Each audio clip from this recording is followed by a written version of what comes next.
नमस्कार, Janaki FM 106 megahertz Janaki समाचार में अपने के स्वागत है। जैसा सुनल जाओ समाचार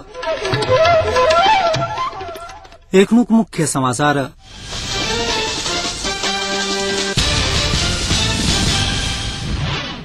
प्रधान न्यायाधीश में रेग्मी के नाम सिफारिश माओवादी कोनो हालत में गृह मंत्रालय नहीं पावत एमालेक सचिव पोखरेलक ठोकुआ। राजनीतिक दल बीचक बेमेल के कारण देश जटिल मोड में पहुंचल। संविधान सभा का अध्यक्ष नेवांगा कहब फोटो सहितक मतदाता नावली संकलन कार्य भेला से महोत्तरी क्षेत्र नंबर 1 स्थानीय वासी सब उत्साहित। आ पाकिस्तानक आतंकवाद विरोधी अदालत भूतपूर्व राष्ट्रपति मुशर्रफ के तत्काल गिरफ्तार करक आदेश देलक।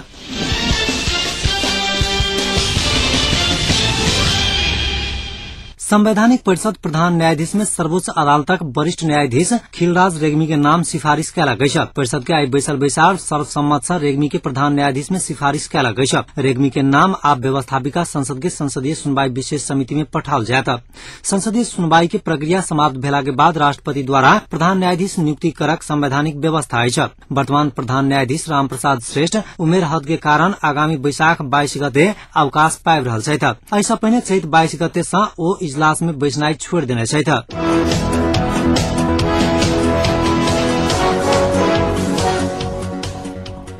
नेकपा एमालेक सचिव शंकर पोखरेल एकीकृत नेकपा माओवादी कोनो हालत में गृह मंत्रालय नहीं पाओ तो दावा कैले देश उतारी आई भोरे आयोजना करने पत्रकार सम्मेलन में सचिव पोखरेल शांति प्रक्रिया के निष्कर्ष में पहुंचावा धैर माओवादी के गृह मंत्रालय नहीं भेटत दावा कैले सुरक्षा संबंधी मंत्रालय माओवादी के देला सा अराजकता करत मुदा ऐसा पहिने रक्षा मंत्रालय लेला सा सेना में विभाजन लावा खोजने आरोप लगाउने गृह मंत्रालय माओवादी के देला सा शांति आ संविधान खतरा में परत कहैत सचिव पोखरेल देश के सरकार देवाग कही का प्रधानमंत्री छोड़क तैयार माओवादी गृह मंत्रालय नहीं पावलक था सरकार छोड़क नहीं मिलत बतौली पैघ दलक बीच में सहमति भेल में सहमतिक राष्ट्रीय सरकार बनत आ संविधान सेहो समय में जारी हैत पोखरेल के कहब छलैन।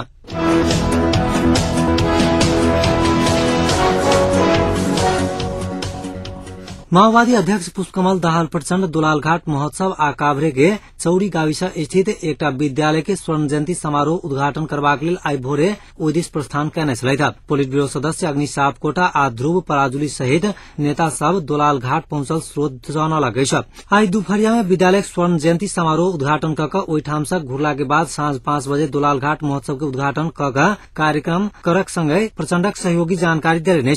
प्रचण्ड चौरी स्थित तत्कालीन माओवादी नेता यान प्रसाद गौतम आलोकक परिवार संग सेहो भेंटघाट करबाक कार्यक्रम रहल बताओल गेल अछि।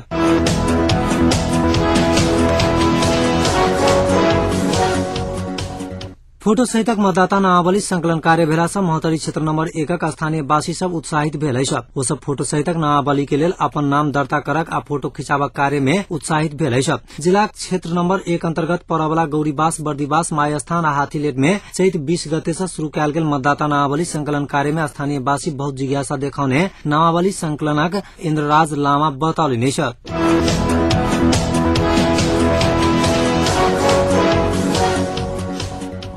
संविधान सभा अध्यक्ष सुभाष चंद्र नेवांग राजनैतिक दल बीचक बेमेल के कारण देश जटिल मोड में पहुंचल बतौलनि।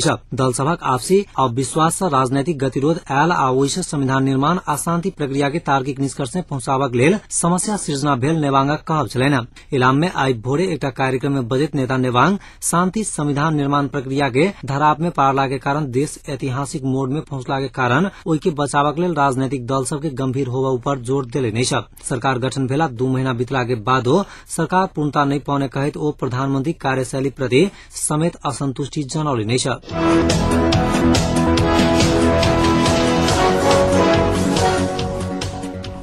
व्यवसायिक क्षेत्र में सुरक्षा प्रत्याभूति मांग करैत उद्योगी व्यवसायी सबके गोली प्रहार का हत्या कयल गेल व्यापारिक सब अस्पताल परिसर से उठावनी द का आई धरना पर बैसल अछि। काल्हि साँझ राजधानीक खीचा पोखरी क्षेत्र में गोली प्रहार का हत्या कयल गेल व्यापारी अंजनी कुमार शासन के रात वीर अस्पताल में मृत्यु भेल छल।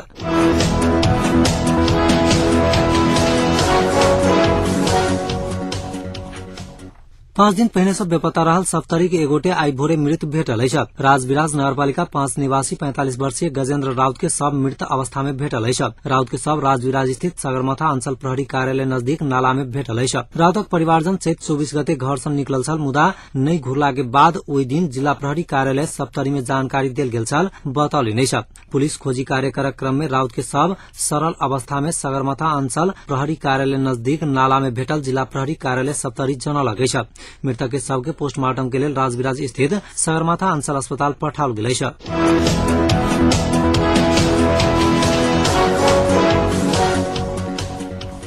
पाकिस्तानक आतंकवाद विरोधी अदालत भूतपूर्व राष्ट्रपति परवेज मुशर्रफ के तत्काल गिरफ्तार करक आदेश देलक अछि। मुशर्रफ ऊपर अपन राजनीतिक प्रतिद्वंदी बेनजीर भुट्टो के हत्याक बृहत षड्यंत्र में संलग्न रहल आरोप लगाओल गेल अछि। अंतर्राष्ट्रीय संचार माध्यम सब सरकारी वकील चौधरी जुल्फकार अली के उद्धृत करैत अदालत मुशर्रफ के गिरफ्तारी मामला के तीव्र बनावक आदेश जारी कयलक अछि। मुशर्रफ ऊपर के मुद्दा के जतेक जल्दी होय निष्कर्ष लगावक लेल अदालत के आदेश जारी करऽ पड़ल, बताओल गेल अछि। मुशर्रफ मुद्दा के आगामी सुनवाई 23 अप्रैल के लेल तय कयल गेल अछि। अभियोजन पक्ष मुशर्रफ अपन शासन काल में पूर्व प्रधानमंत्री बेनजीर भुट्टो के लेल आवश्यक सुरक्षा व्यवस्था उपलब्ध नहीं करौने आरोप लगाओल गेल अछि। सुरक्षा व्यवस्था में कमी भेला के कारण बेनजीर भुट्टो के हत्या भेल अभियोजन पक्ष बतबैत आबि रहल अछि। राजधानी इस्लामाबाद नजदीक परबला रावलपिंडी शहर में 3 वर्ष पहिने अर्थात सन 2007 में एकटा चुनावी रैली के संबोधन करक क्रम में बेनजीर भुट्टो के गोली प्रहार का हत्या कयल गेल रहेगा। तत्कालीन मुशर्रफ सरकार हत्याक जिम्मा विद्रोही अतिवादी समूह पाकिस्तानी तालिबान के सौंपल छल। यद्यपि तत्कालीन पाकिस्तानी तालिबानक प्रमुख बैतुल्लाह महसूद सरकार लगौने ओहि आरोप के खंडन कयने छल। पाकिस्तानी तालिबान बेनजीर भुट्टो के हत्या अपन कार्यकर्ता नहीं कहने बतबैत आबि रहल अछि। बेनजीर भुट्टो के हत्या के किछ समय पश्चात अमेरिकी चालक रहित विमान के आक्रमण में पड़ि बैतुल्लाह महसूद के सेहो मृत्यु भेल छल।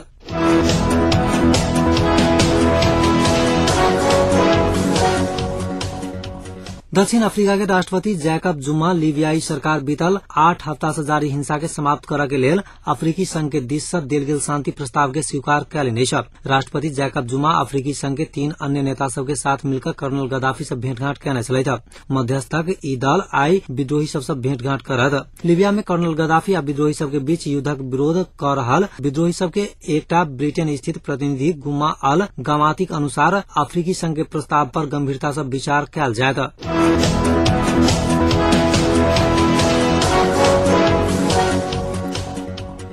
आप जनकपुरक तापक्रम अखन जनकपुरक तापक्रम 34 डिग्री सेल्सियस रहल अछि।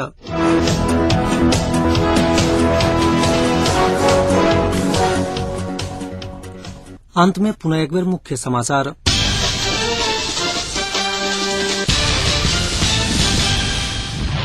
प्रधान न्यायाधीश में रेग्मी के नाम सिफारिश, माओवादी कोनो हालत में गृह मंत्रालय नहीं पाओत एमालेक सचिव पोखरेलक ठोकुआ। राजनीतिक दल बीचक बेमेल के कारण देश जटिल मोड़ में पहुंचल संविधान सभा के अध्यक्ष नेबांगक कहब, फोटो सहितक मतदाता नामावली संकलन कार्य भेला से महोत्तरी क्षेत्र नंबर 1 स्थानीय वासी सब उत्साहित। आ पाकिस्तानक आतंकवाद विरोधी अदालत भूतपूर्व राष्ट्रपति मुशर्रफ के तत्काल गिरफ्तार करक आदेश देलक।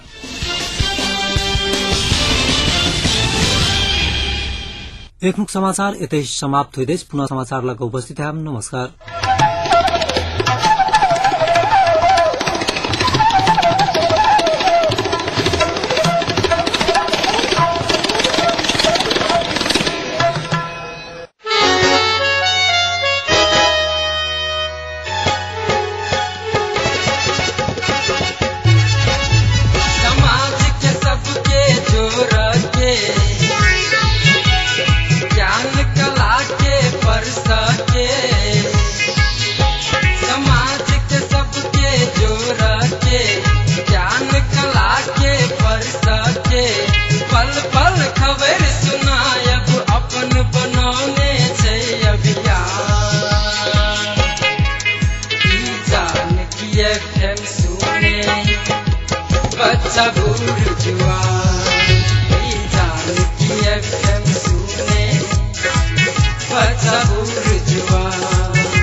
मिथिलांचलक गर्व जानकी FM 106 मेगाहर्ट्ज